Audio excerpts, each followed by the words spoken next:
우리가 지난 시간부터 결혼의 의미라고 하는 그런 큰 주제를 가지고 결혼 시리즈 설교를 지금 하고 있습니다. 지난 시간에는 우리가 결혼의 비밀이라고 하는 그런 제목을 가지고 말씀을 선포했습니다. 잠깐 배운 것을 복습하면 결혼은 사람이 세운 것이 아니라 누가 세웠어요? 우리 하나님께서 이 땅에 세워주신 첫째 제도예요. 그래서 결혼의 기원은 누구에게서 나와요? 하나님에게서 나오기 때문에 사람이 사람으로서 바르게 살고 결혼 생활을 행복하게 유지하기 위해서는 하나님께서 왜 결혼하도록 만들어 주셨고 그 결혼 생활을 바르게 하기 위해서는 우리가 어떻게 해야 하는가를 성경을 통해서 제대로 알고 제대로 훈련을 받고 제대로 학습하고 제대로 실행하는 것이 필요하다. 제가 그렇게 이제 말씀을 드렸습니다. 그래서 결혼은 특별한 일이 없는 한 남자와 한 여자 사이에 일생토록 지속되는 그러한 관계라고 이제 말씀을 드렸고, 하나님께서 결혼을 만드신 그러한 목적은 크게 두 가지로, 첫째는 사랑하는 부부가 그리스도 안에서 예수 그리스도의 그러한 그 사랑을 깨닫고 그 사랑을 베푸는 것을 연습하고 훈련하는 그와 같은 장이 그게 결혼이다. 그렇게 이제 말씀을 드렸어요. 저와 여러분이 구원을 받으면 하나님의 본성에 참여하는 자가 돼요. 근데 많은 사람들이 죽어서만 참여하려고 하기 때문에 지금 문제가 생기는 거예요. 여기 살아있는 동안에도 하나님의 본성에 참여하는 그 일이 매일매일 이루어지는 천국 생활이 이 땅에서 이루어져야 된다. 성경이 그렇게 이야기하는 거예요. 그걸 이루기 위한 장이 바로 결혼이라는 겁니다.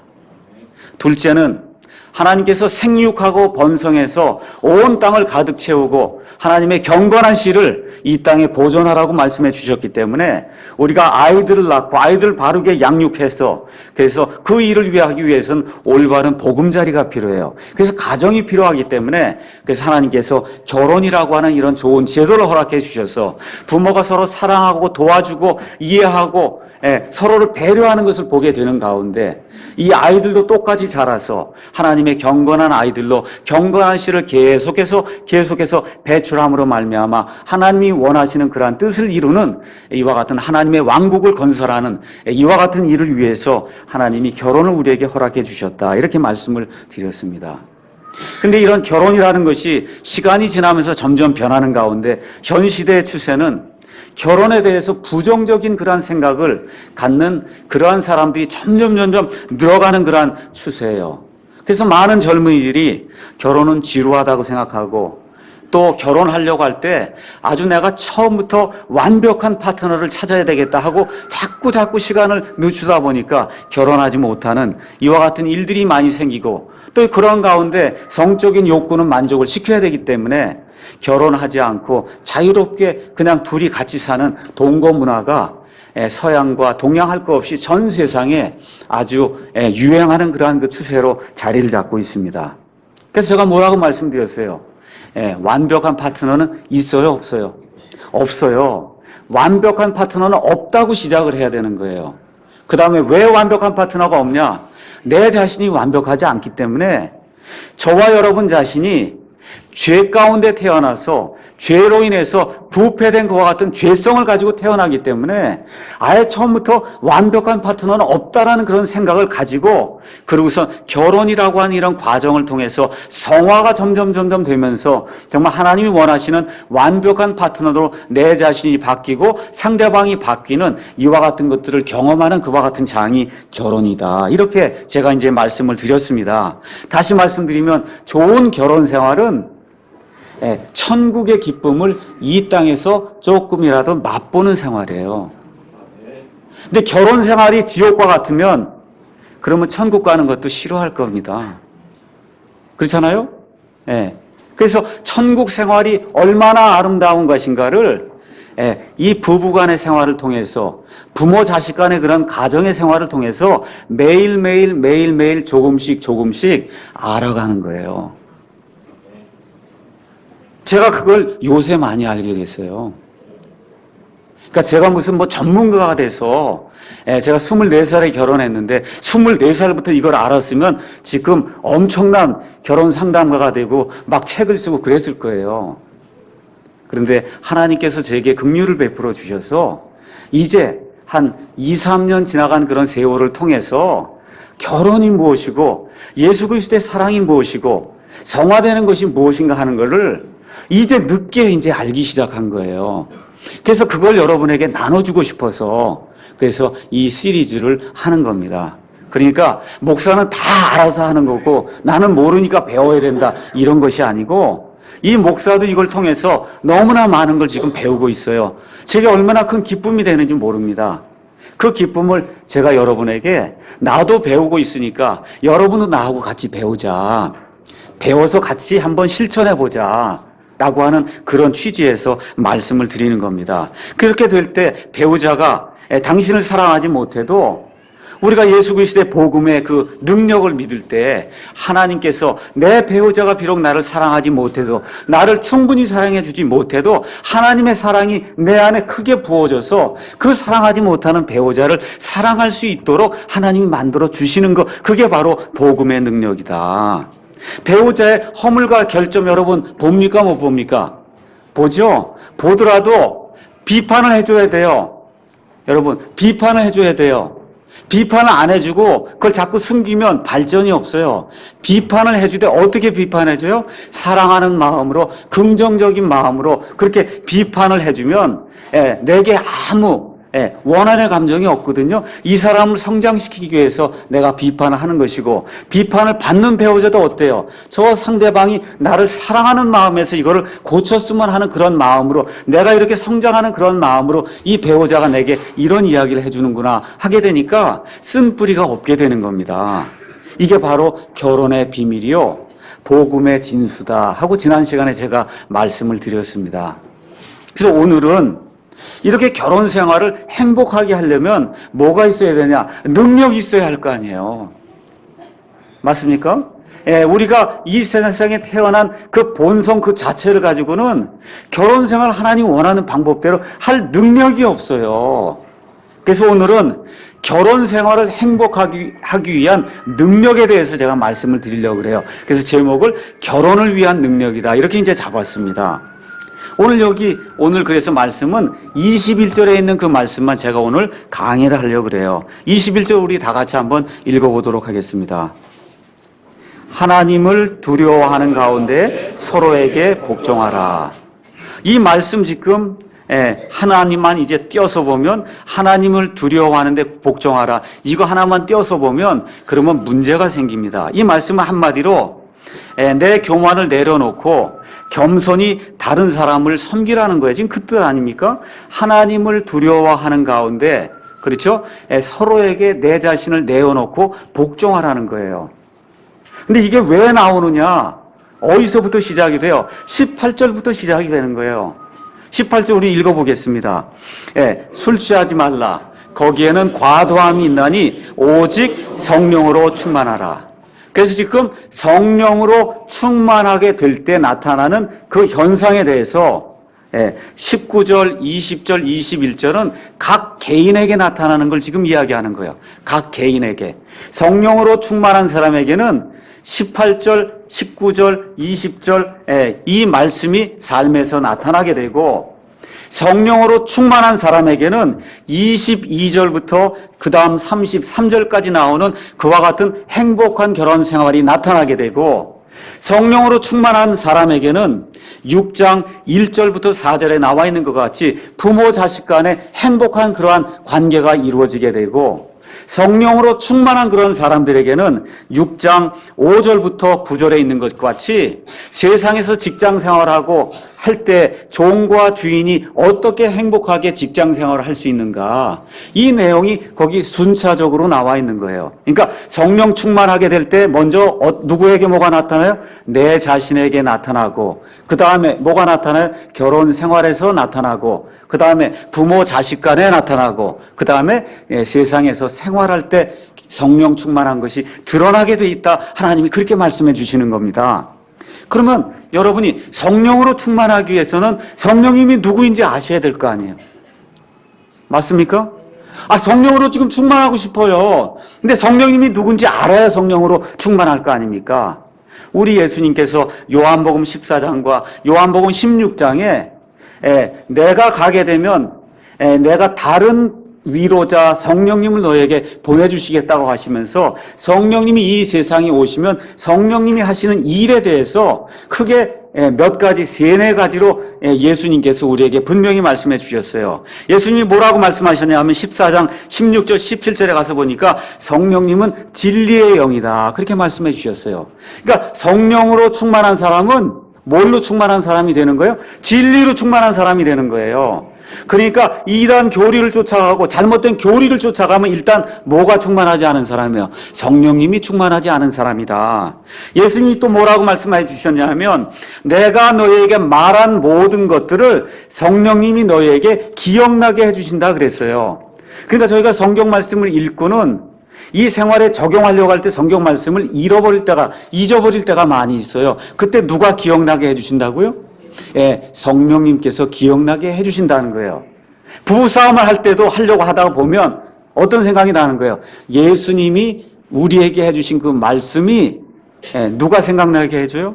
성령님이 생각나게 해주신 그 일을 한다는 거예요. 또 그 다음에 거기 가서 보니까 또 뭐라고 돼 있냐면 성령님은 위로해 주시는 분이라는 거예요. 그러니까 배우자가 침체에 빠졌을 때 가서 위로하려고 할 때 누가 도와주셔야 돼요? 성령님이 도와주셔서 성령님이 충만하게 될 때 남편을 세워주고 아내를 세워주고 자식을 세워주고 할 수 있는 그와 같은 위로할 수 있는 그러한 능력이 나온다는 겁니다. 그 다음에 요한복음 16장 13절 14절에 가서 보니까 이 성령님은 예수님의 것을 가지고 우리에게 알려주시는 그런 분이라는 거예요. 그러니까 성령님은 자기 자랑이 없어요. 성령님은 누구 것만 이야기하세요? 예수님의 것만 이야기하세요. 그 예수님의 것이 몽땅이 진리이기 때문에 진리만 이야기하시고 우리가 어려움을 당할 때 우리 예수님께서 위로해 주시는 그 말씀을 생각나게 해주시고 그리고 우리에게 이 모든 것을 이길 수 있는 그와 같은 위로의 능력을 주시는 분이다. 그러니까 성령 충만이 뒤로 넘어지고 랄랄랄라 되고 하는 그러한 경건치 못한 그런 일이 아니고 성령님으로 충만하게 되면 어떤 일이 발생하느냐?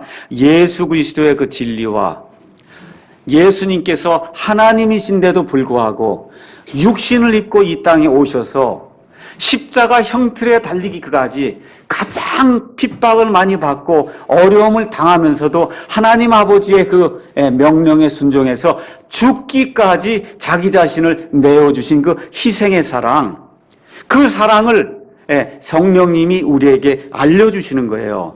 그 사랑을 통해서 남을 사랑할 수 있는 그러한 능력을 주시는 게 그게 뭐예요? 성령님의 사역이고 그걸 자꾸 우리가 반복해서 하게 될 때 어떤 일이 생기는 거예요? 성령 충만하다, 그렇게 되는 겁니다. 다시 한번 말씀드릴게요. 마룻바닥에 가서 넘어지고 랄랄랄라 대고 이렇게 하는 것은 미친 사람들이 하는 거예요. 성령님으로 충만하면 어떤 일이 발생한다고요? 예수 그리스도의 사랑과 진리가 충만해지고 예수 그리스도의 그 희생의 정신이 충만해지고 어디까지 희생했어요? 저 십자가에 가서 죽기까지 모든 피를 흘려서 이 모든 인생들을 사랑하시기까지 하나님이 벌레같이 될 정도로 그렇게 자기 자신을 낮추셔서 사랑할 때까지 그 사랑하신 그 사랑을 깨닫게 되는 것. 어려울 때도 깨닫고 잘 될 때도 깨닫고 항상 그것을 깨닫게 해주는 그것이 바로 뭐예요? 성령님으로 충만하는 거예요. 이해하시겠죠? 그러니까 성령님으로 충만하게 되면 그러면 어떻게 되느냐? 하나님의 영광과 예수 그리스도의 구원을 이제 알게 됨으로써 거기 19절 그 다음에 20절 가서 보니까 뭐가 나오냐 하면 시와 찬송가와 영적인 노래가 우리 가운데서 나온다는 겁니다. 찬송가 434장 같은 것이 나온다는 거예요.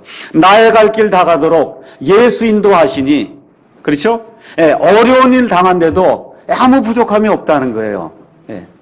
그렇죠? 찬송가 434자 가사를 제가 한번 읽어봐 드릴게요. 나의 갈 길 다 가도록 예수 인도하시니 내 주 안에 있는 긍휼 어찌 의심하리요. 믿음으로 사는 자는 하늘 위로 받겠네. 무슨 일을 만나든지 만사형통하리라.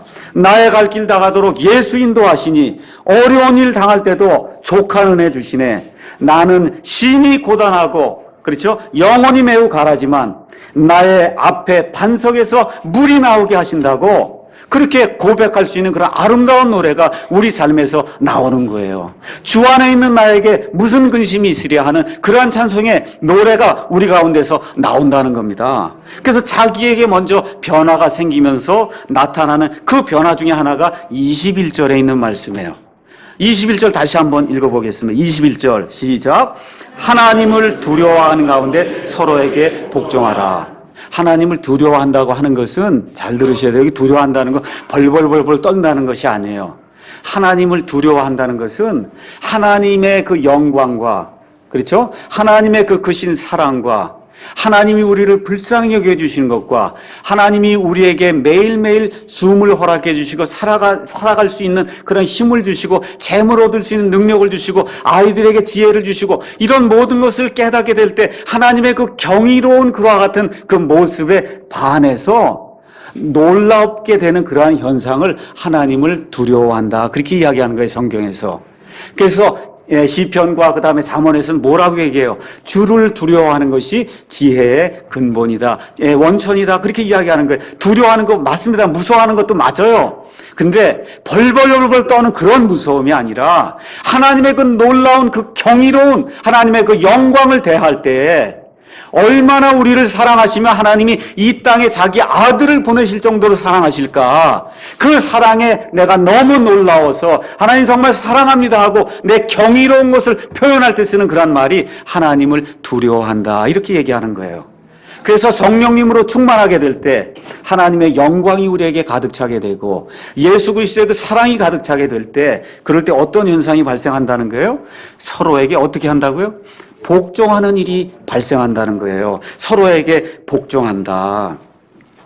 여기 결혼 설교 이제 하게 되면 이제 오늘 집에 가셔서 우리 남편들이 22절부터 여보 당신부터 이거 해야 됩니다 하고 22절을 이제 들이대면 그러면 문제가 생기는 거예요. 22절 뭐라고 써 있어요? 다 같이 한번 읽어봐요. 아내들아 너희 남편에게 복종하기를 주께 하듯 하라. 잘 들으세요. 문맥을 잘 들으셔야 돼요. 이거 나오기 전에 바로 위에 뭐라고 나와 있어요? 뭐라고 나와 있어요? 남편이 아내에게 복종하고 아내가 남편에게 복종하라고 나와 있어요? 그 큰 전제 하에서 지금 구체적인 사례를 지금 들고 있는 거예요. 그 구체적인 사례에서는 뭘 들고 있는 거냐 하면 하나님께서 남자와 여자를 만드시고 또 하나님께서 부모와 자식을 만드시고 또 하나님께서 주인도 만드시고 종도 만드셨어요. 하나님 앞에서는 모든 사람이 평등해요. 근데 뭐가 있다는 거예요? 동등하지는 않다는 거예요. 권위면에서.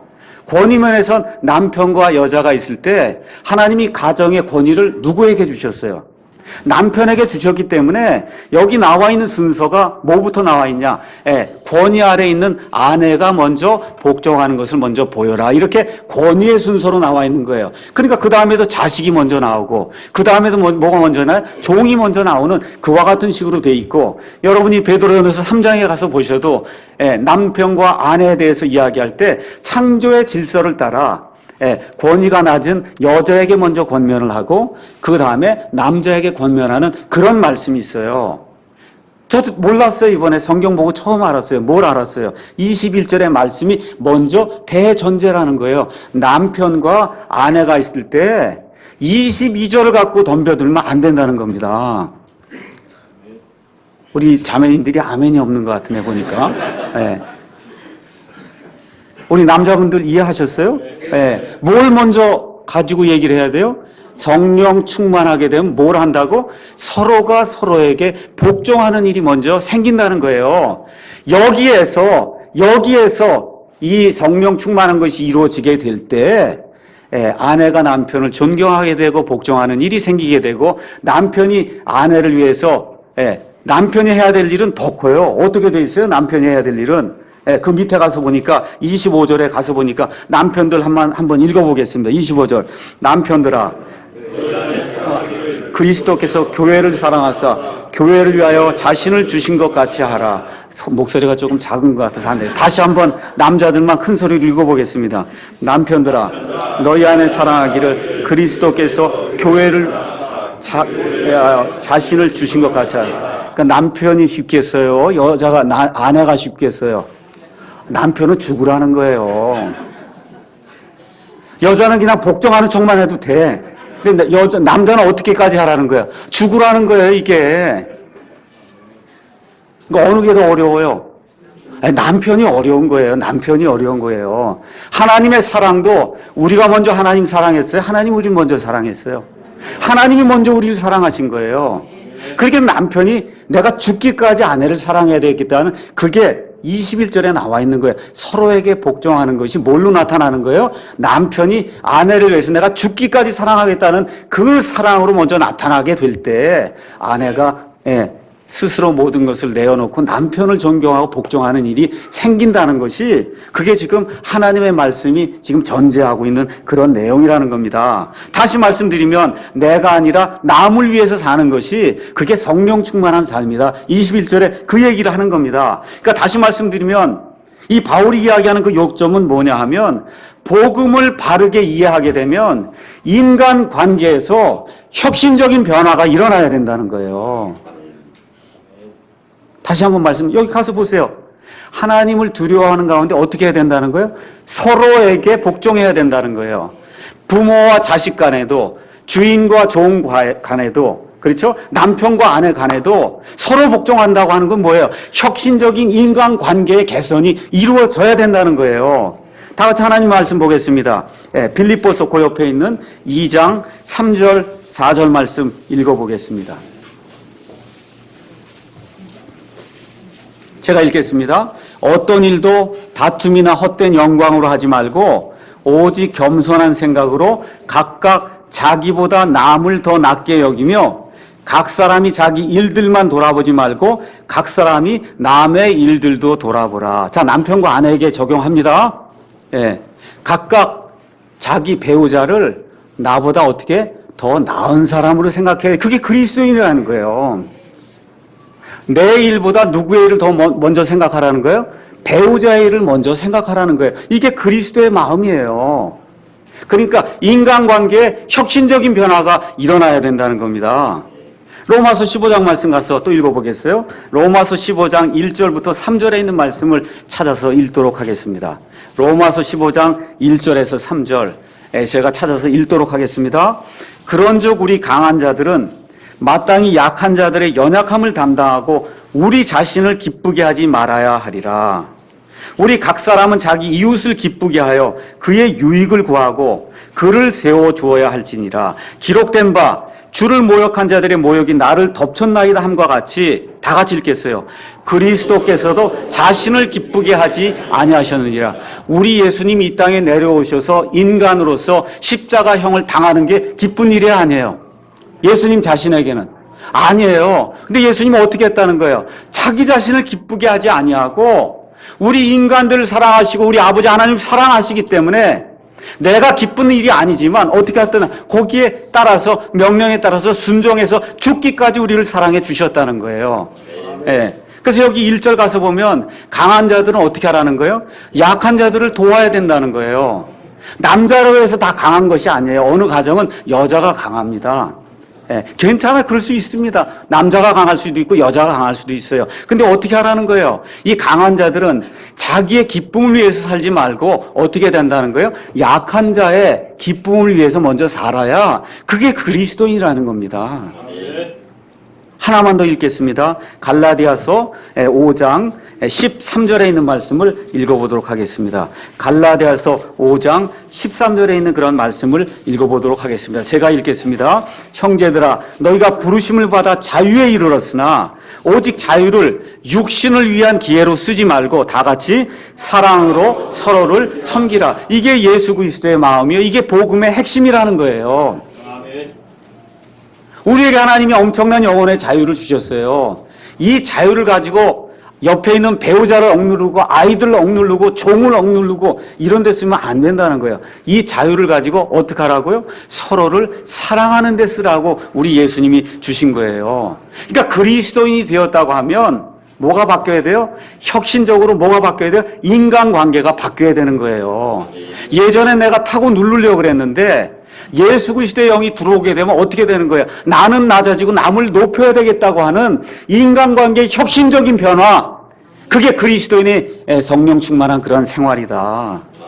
근데 이거 받아들이기가 쉬워요, 어려워요? 쉬워요, 어려워요? 어려운 거예요. 급진적인 생각이에요. 우리 현대인들에게 이게 맞아요, 틀려요? 안 맞아요. 이거 안 맞습니다. 현대인들 다 뭐 추구하고 살아요? 나만 추구하고 사는 현대인들에게 맞지 않아요.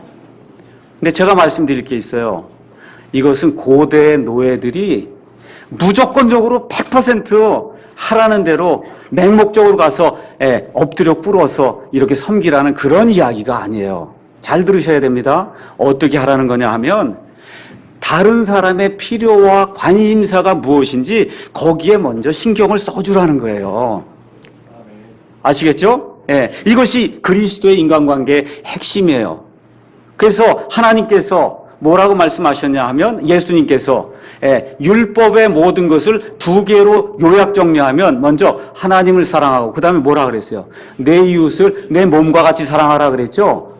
그렇죠? 그것이 전체 율법을 요약한 거라는 거예요. 그럼 제가 한번 여쭤볼게요. 부부들끼리 앉으셨잖아. 어느 사람이 가장 가까운 이웃이에요? 자, 이웃을 사랑하라 그랬잖아요, 예수님이. 누가 여러분에게 가장 가까운 이웃이에요? 누가? 내 남편과 내 아내가 가장 가까운 이웃 맞아요? 그러면 내 남편과 이웃에게 서로를 위해서 복종하는 일이 생기지 않으면 그럼 성령 충만한 거예요? 아니에요? 아니에요. 그거야 지금 예수님이 얘기하는 게. 그게 그리스도인의 인간관계의 핵심이라는 거예요. 부모 자식 간에도 마찬가지고. 자, 그러면 또 이제 남자들이 그렇게만 얘기하면 이거 좀 권위가 쓰지 않습니까? 이거 문제가 생기는 거 아닙니까? 제가 말씀드릴게요. 남편 아내의 머리예요, 아니에요? 여기 가서 읽어보니까 남편 아내의 머리인데 아내의 머리가 되기 전에 이 남편은 그리스도인으로서 형제예요. 아시겠어요? 내 옆에 있는 이 남편과 내 옆에 있는 이 아내는 남편과 아내이기 이전에 뭐라고요? 그리스도인으로서 형제와 자매인 거예요. 그렇기 때문에 뭐가 가능한 거예요? 서로에게 복종하는 일이 가능하다는 거예요. 그래서 남편이 아내를 위해주게 되는 게, 이게 뭐 형편없는, 이게 아니라 인간관계가 깨어지지 않고 인간관계가 오히려 남편이 아내를 자꾸 높여주게 되면 어떤 일이 발생해요? 아내가 남편을 존경하는 그런 일이 발생하게 되면 가정생활이 원만하게 되는 아이러니가 발생하게 되는 거예요. 나를 낮추면 내가 높여지는 그와 같은 아이러니가 발생하는 거예요. 이게 결혼생활의 핵심이요. 복음의 진수요. 그리스도인의 인간관계의 혁신적인 혁명이다. 그렇게 이야기할 수 있는 겁니다. 제가 지난 시간에 복음의 핵심에 대해서 얘기했어요. 복음은 무엇이냐 하면 내가 내 자신을 이렇게 생각해 볼 때 내 자신을 보는 거야. 내 자신을 가만히 예수 믿고 구원받고 보니까 내가 생각했던 것보다 너무나 비참하고 가련하고 사악하고 정말 엄청나게 잔인한 사람이라는 거예요. 그걸 깨닫는 사람이 복음을 깨달은 사람이에요.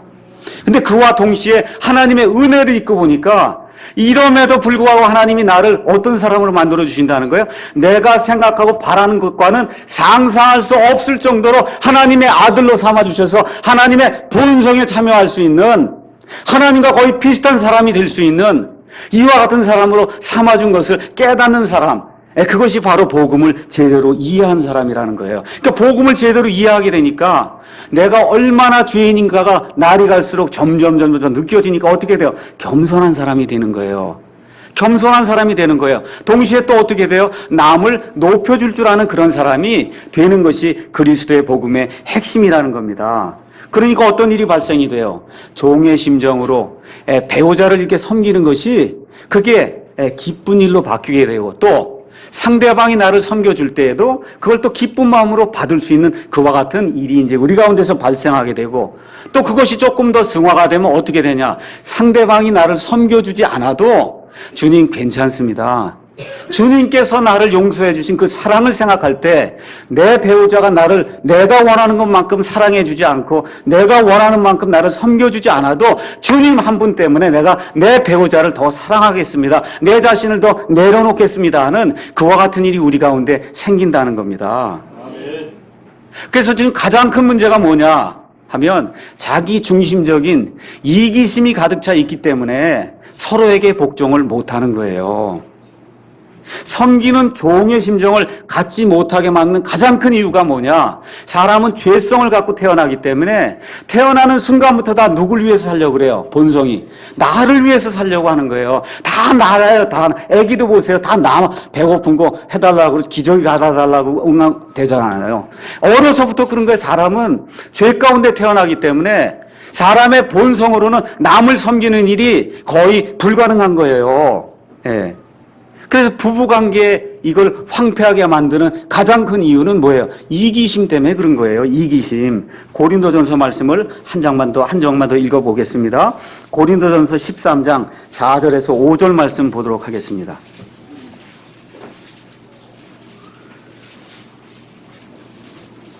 다 같이 읽어보겠습니다. 13장 4절 5절입니다. 읽겠습니다. 사랑은 오래 참고 친절하며 사랑은 시기하지 아니하며 사랑은 자기를 자랑하지 아니하며 우쭐대지 아니하며 무례히 행동하지 아니하며 자기 것을 추구하지 아니하며 쉽게 성내지 아니하며 악을 생각하지 아니하며. 그래서 이기심을 가진 사람은 이 정반대의 것을 한다는 겁니다. 어떻게 해요? 참지 못해요. 쉽게 화를 내요. 제가 그런 사람 중에 하나입니다. 말에서 은혜와 친절이 없어요. 이왕 이야기할 때 부부에게 다정하게 이야기하지 않고 꼭 자꾸 비꼬는 식으로 이야기하고 은혜롭지 못하게 말을 한다는 거예요. 친절이 없어요. 또 뭐가 있어요? 다른 사람이 잘 되는 것을 배아파해요. 이런 것들은 하나님의 사랑과 거리가 멀다는 거예요. 특히 부부 생활할 때 가장 문제가 되는 게 뭔지 아세요? 과거의 것을 자꾸 뒤집어내는 거예요. 과거에 당신이 이러지 않았냐 그러고, 예. 이것 때문에 문제가 생기는 거예요. 이게 하나님의 사랑을 실천하지 못하고 성령님으로 충만하지 못할 때 자꾸 과거께 나오는 겁니다. 이게 자꾸 나오면 어떻게 돼요? 부부간의 사이가 점점 갈라지는 거예요. 예수님이 나를 위해서 어떻게까지 하셨는가를 생각하게 될 때 과거의 것들은 다 뒤로 물리치고 다 지나간 일이잖아요. 예수님이 용서해 주신 거잖아요. 그 앞에 있는 저 표대를 향해서 우리가 앞으로 밀치고 나가는 그런 삶을 살아도 지금 시간이 모자란데 과거에 너가 어쩐자 저쩌다 하고 매일 그 얘기만 하면 그러면 문제가 안 풀린다는 거예요. 이혼한 사람들 통계를 가서 보면 그 통계 볼 때 가장 큰 이유가 뭐예요? 부부간의 이기심 때문에 그래서 이혼이 된다는 겁니다. 자기만 해달라는 거야. 나만 좀 해달라고 이야기하는 거예요. 자기 중심적으로만 이해해달라는 겁니다. 그런데 그리스도의 복음이 들어오면 내가 만족되지 않아도 상대방을 높여줘야 되겠다는 그리스도의 사랑이 생겨난다는 거예요. 이걸 실천하는 것이 성령 충만한 거예요. 이렇게 되면 내가 만족하지 않아도 하나님께서 내 신랑 되시기 때문에 우리가 다 신부 아니에요. 그 하나님께서 내 신랑 되시기 때문에 거기서 나오는 그 원천을 가지고 나는 행복을 느낄 수 있다는 겁니다. 이게 사람의 힘으로 가능하겠어요? 안 돼요. 그래서 뭐로 충만하라는 거예요? 성령님으로 그래서 충만하라는 거예요. 성령님의 도우심이 없이는 사람의 이 본성을 가지고 태어난 이 상태에서는 이 일을 이룰 수가 없어요. 그럼 실질적으로 사람들에게 도움을 주고 관대하려면 내가 가득 차 있어야 되잖아요. 맞습니까? 어떤 사람을 내가 가난한 사람을 도와주고 싶어요. 아무리 도와주고 싶어도 돈이 없으면 도울 수 있어요? 없어요? 없죠? 있어야 도울 수 있다 그 얘기예요. 그러니까 부부관계도 마찬가지예요. 내 안에 무엇인가 가득 차 있어야 상대방을 도와줄 수 있는 거예요. 맞죠? 근데 내 안에 들어있는 게 몽땅이 뭐냐? 내 배우자 하나뿐이에요. 내게서 나오는 사랑이 내 배우자뿐이 없으면 배우자가 내게 잘못을 하면 어떻게 돼요? 사랑이 없어지는 거예요. 화가 치밀어 오르는 거예요. 그런데 내 안에 들어있는 충만함이 성령님에게서 오는 충만함이 되면 그건 무한한 충만함이거든요. 맞습니까? 그래서 내게 그것이 충만하게 되면 내 배우자가 잘못을 해도 어때요? 내게 줄 게 풍부하다니까. 예, 관대하게 대할 수 있다니까요. 그렇죠? 사랑으로 대할 수 있는 그런 마음이 생긴다는 거예요. 예수님께서 나를 위해서 십자가에서 죽으실 정도로 사랑해 주셨는데 내가 이것 정도를 참지 못하겠느냐. 이렇게 되면서 상대의 행복을 추구할 수 있는 그런 일들이 생긴다는 겁니다. 근데 이 하루에 이루어져요? 안 이루어져요. 안 이루어져요. 그러니까 어떻게 해야 돼요? 매일매일 반복을 통해서 이 결혼이라고 하는 이런 장을 통해서 저와 여러분이 예수 그리스도의 사랑을 직접 실험해보고 연습하고 훈련하고 내 자신을 쳐서 내리는 그와 같은 일들을 해야 되는 거예요. 그럼 이걸 통해서 그럼 나도 뭘 얻어야 될 거 아닙니까? 뭘 얻는지 아세요? 기쁨을 얻어요. 근데 잘 들으세요. 근데 기쁨을 얻는데 어떤 기쁨을 얻냐? 아픈 기쁨을 얻어요. 싫잖아요. 나는 낮추고 상대방을 자꾸 해주려고 그러면 내 본성이 싫어하거든요. 그리고 어때요? 마음에서 아픈 가운데 기쁨이 생기는데 어떤 기쁨이냐? 희생하면서 얻는 기쁨이에요. 그게 누구의 기쁨이에요? 예수 그리스도의 기쁨이에요. 십자가에 달리실 때 예수님이 얼마나 아프셨겠어요. 그렇죠? 근데 히브리서 12장 가서 보니까 자기 앞에 놓여있는 그 기쁨으로 말미암아 십자가의 그 고난을 멸시하셨다 그랬어요. 그러니까 저와 여러분이 이와 같은 것들을 얻기 위해서는 어떤 일이 있느냐? 아픔이 있어야 돼요. 희생이 있어야 되는데 그게 결국 무슨 거냐? 예수 그리스도의 사랑을 말미암은 그와 같은 기쁨이 우리 가운데 나온다는 겁니다. 예. 자, 그래서 사도 바울의 요점은 뭐냐 하면 행복을 추구하지 말고 섬기는 것을 추구하라는 거예요. 그러면 두 가지가 온다는 거예요. 잘 들으세요. 행복을 추구하고, 알겠죠? 이것만 추구해서 나가면 부부간에 갈등이 생겨요. 그것이 아니라 섬기는 것을 추구하게 되면 어떤 일이 생기냐? 두 가지가 다 생긴다. 그 얘기입니다. 그러니까 부부 사이에 결혼에 문제가 발생하면 항상 뭘 생각해요? 그 뿌리가 내게 있구나. 내 이기심에 있구나. 그렇게 이제 생각을 해야 되는 겁니다. 여기 복종한다고 하는 말이 나오는데 복종한다는 말은 군대에서 명령하는 말이에요. 장교가 사병에게 복종하라고 할 때 쓸 때 쓰는 말이 이 복종이에요. 복종한다는 말은 군인 갔어요. 사병으로 갔어요. 그러면 먹는 거, 자는 거, 휴식하는 거, 휴가 나오는 거 자기 마음대로 할 수 있어요? 아니면 위에서 하라는 대로 해요? 위에서 하라는 대로밖에 할 수 없어요. 모든 자유를 내려놓아야만 그게 복종이 되고 그 복종이 이루어질 때 군대라고 하는 그런 사회가 유지가 될 수 있듯이 결혼 관계도 내 것을 내려놔야 된다는 겁니다. 내 것을 내려놔야 된다는 거예요. 그렇게 될 때 결혼이라고 하는 그 가정이라고 하는 그런 사회가 하나님이 원하시는 그런 아름다운 그런 사랑으로 바뀔 수 있다는 거예요. 그래서 죄의 본질은 뭐냐? 나를 위해 살라고 얘기하는 거예요. 예수님 뭘 얘기하는 거예요? 상대방을 위해서 살라고 얘기하는 거예요. 그렇게 될 때 내게 기쁨이 가득하다. 그렇게 이야기하는 겁니다. 그럼 이기심을 어떻게 이길 수 있느냐? 어제 우리 허광무 형제님 아드님이 이제 결혼했어요. 왜 결혼하냐? 서로 매력이 느껴지니까 결혼하잖아요. 한번 옆에 한번 보세요. 배우자를. 옛날에 결혼할 때 보세요 한번. 다 매력이 있으니까 매력이 있으니까 결혼했잖아요. 맞아요? 매력 없는 결혼한 사람이 있어요? 다 뭔가 매력이 있으니까 결혼했단 말이에요. 근데 그 매력이 1년, 2년 지나가다 보면 뭘 발견하냐? 이 사람이 이게 매력적인 사람이 아니고 이게 엄청 이기적이네. 이게 나타나는 거예요. 1년, 2년 지나 맞습니까? 예. 이 사람이 이거 매력적인 사람인 줄 알았더니 이게 아주 형편없이 이기적이네. 이게 나타난단 말이야. 누구나. 그럼 그 상대방도 보면서 이 사람 보니까 이게 매력적인 줄 알았더니 이 사람 엄청나게 이기적이군. 특히 어떤 사람이 많이 그런 줄 알아요? 과거에 상처를 많이 받은 사람들이 그렇게 나 중심으로만 생각하는 거예요. 그렇게 하면서 어떻게 되느냐 하면 서로가 이기적인 것을 인정하면서도 그래도 내 걸 먼저 당신이 만족시켜줘야 된다 하고 서로 싸우는 거예요. 우리 부부싸움이 되게 그거 아니에요? 내 걸 먼저 해주면 내가 해주겠다.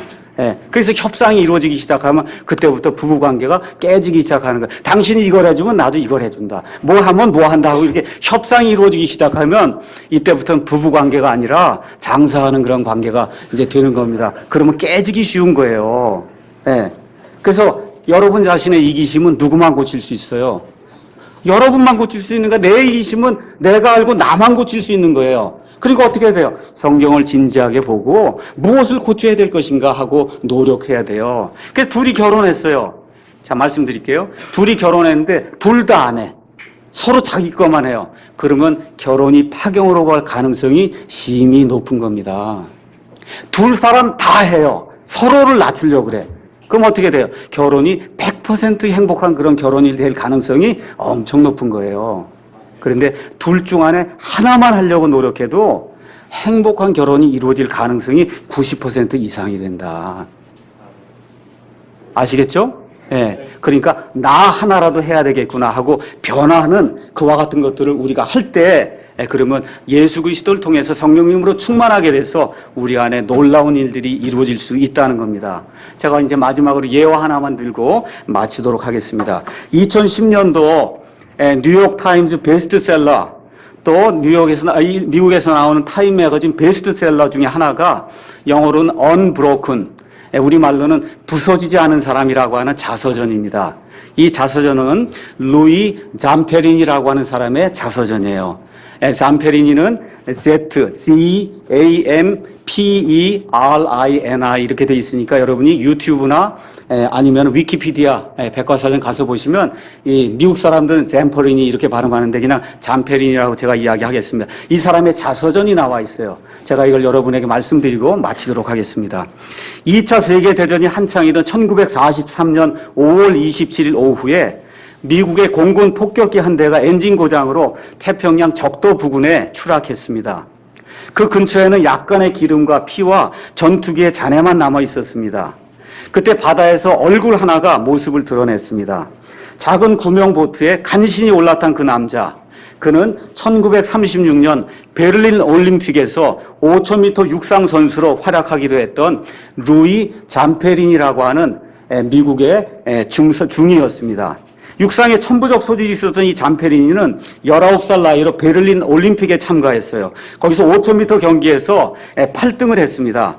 근데 아직 나이가 어렸기 때문에 열심히 노력을 해갖고 거의 세계 챔피언이 될 그와 같은 수준이 됐어요. 근데 그 다음 올림픽은 어디에서 열리기로 돼 있냐면 일본 도쿄에서 열리기로 돼 있는데 제2차 세계대전 때문에 도쿄 올림픽이 열릴 수가 없어서 그래서 올림픽이 취소가 되고 이 사람은 미 육군에 있는 항공대로 징병이 돼서 이제 중위가 돼서 싸움을 할 수밖에 없는 그런 처지가 됐어요. 그 앞에 이제 펼쳐진 것이라고는 망망대해, 피해 굶주린 장어떼, 금세 가라앉아버릴 듯한 조그마한 구명보트, 배고픔, 갈증, 그리고 또 뭐예요? 항상 밤마다 찾아오는 추위뿐이 없었습니다. 근데 거기에 잠페리니하고 두 사람의 조종사가 같이 이제 살아남았어요. 근데 이제 이렇게 된 가운데 그 보트 안에 물과 식량 남아있는 게 나흘이 지나니까 다 바닥나게 됐습니다. 근데 이 사람은 절망을 모르는 사람이었어요. 그래서 빗물을 받아서 마시고 그 옆에 있던 조그만 새들을 잡아서 먹고 그 다음에 새 그 고기를 가지고 이렇게 낚시를 해갖고 조그만 물고기를 잡아서 먹고 또 드라이버 하나로 그 근처에서 장어들이 왔다 갔다 하니까 드라이버 하나를 가지고 해서 장어를 잡아서 장어 간을 먹고 이렇게 하는 가운데 시간이 흐르기 시작했어요. 근데 어느 날 밤에 이 구명보트 바로 옆에 엄청나게 큰 백상어가 나타난 거예요. 그래서 루이는 그리스도인이 아니지만 하나님께 기도하기 시작했어요. 하나님, 저를 살려주시면 제가 하나님의 사람이 되겠습니다.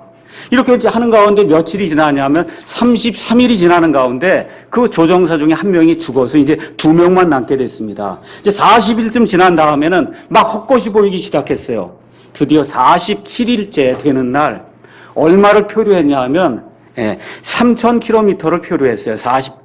이 47일 동안. 그러다가 마침내 한 섬에 도착했는데 가보니까 그 섬이 일본군이 장악하고 있는 마샬 군도였어요. 그래서 이 두 사람이 잡혀갖고 그래서 일본군의 이제 포로가 됐어요. 체중이 줄어서 반으로 줄어서 뼈만 앙상하게 남았는데 체중이 35kg로 주는 이와 같은 일이 생겼습니다. 이 사람들이 이제 일본군 포로가 돼갖고 도쿄 근처에 있는 포로 수용소로 이제 보내졌고요. 그래서 거기서 뭔가 자유를 누릴 줄 알았는데 그때부터 시작해서 2년 동안 감옥에 갇히는 그와 같은 엄청난 고난이 이제 시작이 되기 시작했습니다. 엄청난 고문이 있고 말 그대로 매일같이 구타가 이루어지고 이질병에 걸리고 하는 그런 일들이 이제 발생하는데 그 가운데 가장 어려운 것은 누구였냐 하면 그 교도관 중에 하나 악질이 있었는데 그 사람 이름이 와타나베예요. 그래서 하여튼 그 악질 와타나베만 나타나면 포로들이 새가 나타났다. 그래서 이 와타나베 별명이 새였습니다. 이 새가 와갖고 엄청나게 잠페린이만 죽이려고 그렇게 고문을 하는 거예요. 너 육상 선수였다면 나랑 달려보자 하고 막 때리고 하여튼 이와 같은 고통의 시간이 2년 동안 이제 걸리는 가운데 몸과 마음이 완전히 피폐한 그런 상태에 빠지게 됐어요. 이러다가 2년이 지났어요.